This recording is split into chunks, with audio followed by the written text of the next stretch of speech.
আসসালামু আলাইকুম viewers, iOS এর নতুন আরেকটি ভিডিওতে আপনাদেরকে স্বাগতম। আজকের ভিডিওতে আমি কি বিষয় নিয়ে কথা বলবো আপনারা ইতিমধ্যে আমার স্ক্রিনে দেখতে পাচ্ছেন। আইফোনে অনেক সময় দেখা যায় যে পার্সোনাল হটস্পট ব্যবহার করা যায় না বা কাজ করে না। আপনারা ইতিমধ্যে আমার স্ক্রিনে দেখতে পাচ্ছেন, আমার স্ক্রিনে যে সমস্যাটা দেখতে পাচ্ছেন, তো আমার হটস্পট এই সমস্যাটা দেখা দিচ্ছে। তো আজকের ভিডিওতে আমি এই সমস্যা থেকে সমাধান কিভাবে করবেন সেই জিনিসটা দেখাবো। আপনারা যদি আমার চ্যানেল নতুন হয়ে থাকেন তাহলে চ্যানেলটা সাবস্ক্রাইব করে পাশে থাকবেন এবং পাশে থাকা বেল আইকনটি চাপ দিয়ে পরবর্তী ভিডিও পাওয়ার জন্য নিশ্চিত হবেন। প্রথমে আপনাকে সেটিংসে যেতে হবে। সেটিংসে আসার পরে জেনারেলে যাবেন। জেনারেলে আসার পরে নিচের দিকে যাবেন।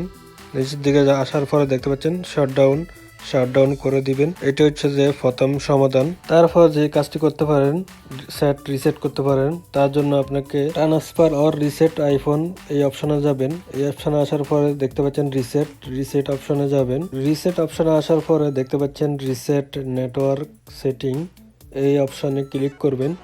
ক্লিক করলে আপনার সেটটা অটোমেটিকলি রিসেট হয়ে যাবে, আবার ওপেন হবে। সেট ওপেন হওয়ার পর যখন পার্সোনাল হটস্পটে যাবেন তখন এই অপশনটি আসবে।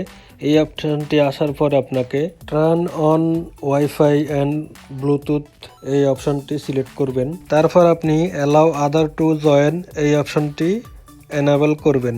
এখন দেখব আমার পার্সোনাল হটস্পটটি কাজ করতেছে কিনা। তার জন্য আমাকে পার্সোনাল হটস্পটে যেতে হবে। যাওয়ার পরে অ্যালাউ আদার টু জয়েন দিব।